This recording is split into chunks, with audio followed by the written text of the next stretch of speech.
안녕하세요. 다정한 남각정 다락방TV입니다. 오늘도 저의 다락을 찾아주셔서 감사드리고요. 사연 시작해보도록 하겠습니다. 안녕하세요. 저희 와이프는 제가 직장을 다니며 취미로 시작한 댄스 스포츠 학원의 선생님이었습니다. 처음 와이프를 본 순간 첫눈에 반했다는 말이 딱 맞는 그런 사람이었어요. 빠른 노래와 함께 춤을 추는 와이프는 처음 본 사람이라고 해도 바로 반하기에 충분히 매력적이었어요. 그런 와이프와 연애를 해보고자 그 학원을 1년도 넘게 다녔고, 남자친구가 있던 와이프가 헤어지길 기다리고 기다려서 결국 와이프를 만나게 되었습니다. 와이프는 처음 저와 만날 당시에 조심스러워하는 기색이 많았습니다. 와이프가 워낙 소심한 성격이라 그럴 수 있다고 생각을 하고 몇 개월을 더 기다린 끝에 어렵사리 와이프와 정식으로 만남을 갖게 되었습니다. 춤을 출 때 열정이 가득한 모습과는 달리 실제 와이프의 성격은 엄청 조용하고 차분하더라고요. 그러면서도 할 말을 참지 않고 하는 게 멋지다 생각했습니다. 그때는 콩깍지가 씌어서 다 좋았던 걸지도 모르겠어요. 와이프가 저희 집에 인사를 오던 날 저희 부모님께서는 웬 천사가 집에 들어왔다고 하면서 아들뿐인 집에 이렇게 딸이 생겨서 너무 좋다고 하셨습니다. 와이프는 그날도 조용조용 밥을 먹고 집으로 돌아갔고, 며칠 뒤 저도 와이프네 집에 가서 밥을 먹었는데 와이프는 집안 자체가 엄청 시끌시끌하더라고요. 와이프랑은 분위기가 상반된다 생각을 하면서 집으로 돌아왔고, 곧 저희는 머지않아 결혼을 했습니다. 결혼 후 와이프와의 생활은 제가 예상했던 것과 크게 다르지 않았는데, 결혼을 알게 된 점이 있다면 와이프의 본래 성격입니다.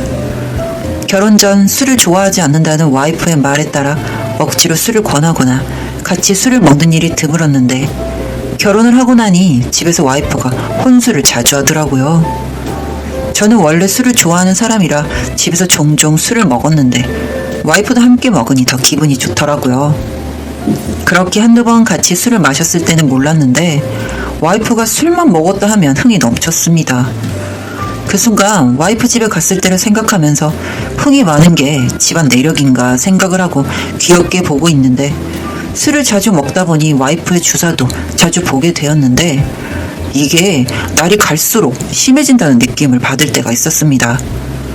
집에서 저와 둘이 먹을 때는 그냥저냥 넘어갔던 일들이 다른 사람들과 함께 있을 때는 선을 넘는 느낌이 많았어요. 얼마 전 친한 친구가 결혼을 해서 결혼식장에서 친한 친구들을 만나서 저녁에 술을 먹기로 했습니다. 저는 결혼을 했기 때문에 와이프와 함께 나갔고, 제 친구들은 다 미혼인 친구들이 많아서 여럿이서 술을 먹었어요. 1차에서 서로 주거니 받거니 어렸을 적 이야기도 하면서 시간 가는 줄 모르고 술을 먹었고, 와이프도 그럭저럭 술을 잘 먹고 있었습니다. 그래서 별로 걱정도 안 하고 있다가 2차까지 가게 되었어요. 2차로 룸식 노래방에 가서 술과 안주를 먹으며 이야기를 하고, 노래를 하는 사람은 노래를 했어요. 그러다가 와이프가 신이 난 건지 갑자기 무대로 가서 춤을 추고 무슨 노래를 불렀는데 왁스의 오빠였던 것 같아요. 그 노래 가사를 갑자기 사투리로 부르면서 제 주변 친구들에게 들러붙는데 정말 제 와이프지만 저도 깜짝 놀랐습니다. 주변에 있던 친구들도 당황을 했고, 그러면서 와이프가 휴지를 뽑아대는데 정말 환장하겠더라고요. 저는 보지 못하고 제가 와이프를 끌고 나왔는데 와이프는 눈이 팽팽 돌아서는 저를 알아보고 있는 것 같지도 않았어요. 다음날 술에서 깬 와이프는 아무것도 기억하지 못했고 본인은 기억이 안 난다며 말을 했습니다. 그런데 며칠 뒤 저와 함께 술을 먹었던 친구놈 하나가 연락이 와서 퇴근 후 그 친구를 만나 술을 한잔했어요. 너 와이프 괜찮냐? 그날 술 많이 먹은 것 같던데? 그럼 괜찮지.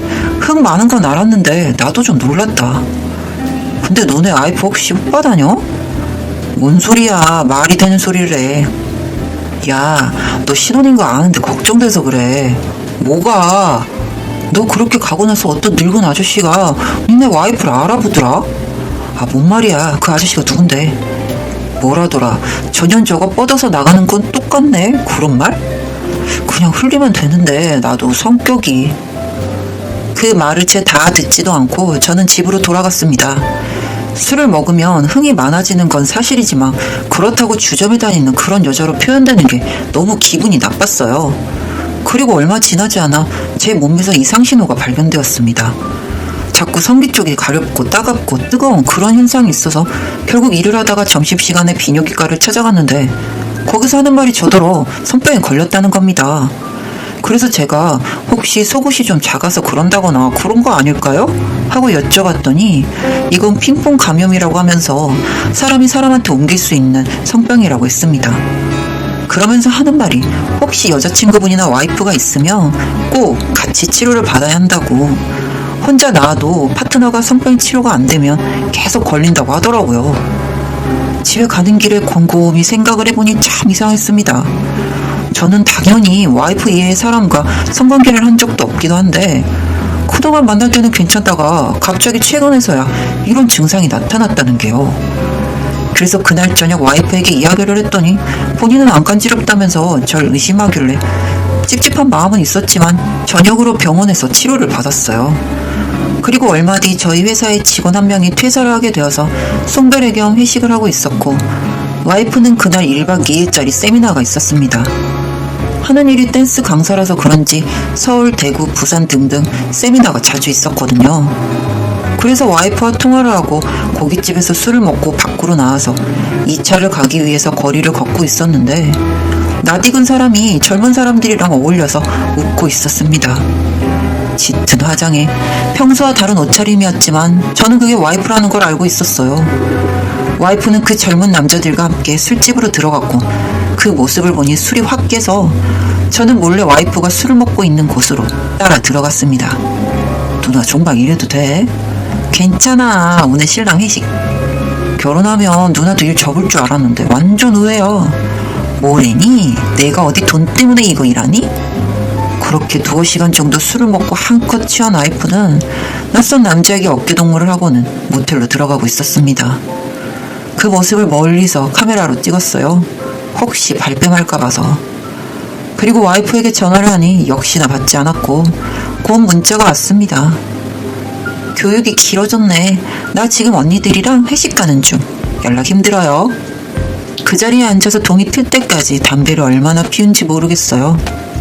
낮이 되어서야 같은 옷을 입고 있는 와이프와 그 젊은 남자가 나왔고 저는 생각할 겨를도 없이 그 남자를 때리고 와이프의 손을 잡고 차로 갔습니다. 뭐 하는 거야? 미행이라도 한 거야? 그게 지금 당신이 할 말이야? 이 옷 꼬라지는 뭐야? 당신 뭐 하고 나오는 건데? 아, 진짜 짜증나네. 뭐? 내가 그래서 당신 만나기 싫다고 했잖아. 왜 따라오기를? 당신 미쳤어? 지금 제정신이야? 그래, 우리 이혼해. 이혼하자. 나 당신이랑만 하는 거 싫어. 재미없어. 사람들이 그러더라. 나 이러는 것도 병이래. 나는 계속 나대로 살 테니까 서로 신경 끄자고. 술에서 덜 깬 와이프가 하는 말은 일말의 희망조차도 없애버리는 말이었어요. 그리고 얼마 뒤 저희는 이혼을 했습니다. 정말 1년이라는 신혼이 신혼 같지도 않았고요. 저는 와이프 때문에 이제 정상적인 생활이 불가능합니다.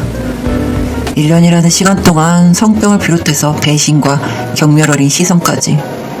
앞으로 정상적인 생활이 불가능할 것 같아서 이혼 후 와이프가 일하던 댄스 학원에 가보기도 했지만 와이프는 이미 퇴사를 했다고 하고 우연히 와이프를 만났던 술집거리를 다녀보아도 와이프는 보이지 않았어요. 처갓집에서도 와이프가 그런 일을 하는 건 몰랐고 저한테만 그렇게 말하는 건지 딸이랑 연락이 되지 않는다고 합니다. 시원하게 와이프에게 복수라도 해주고 싶었는데 결국 저만 이렇게 버려진 기분이에요. 아마 오늘 밤도 내일 밤도 와이프는 어딘가에서 모르는 남자들과 하하호호 떠들고 웃고 있을 텐데 그 모습을 상상만 해도 정신이 혼미합니다. 아직도 마음이 답답하기만 한데 전 앞으로 어떻게 살아야 할까요?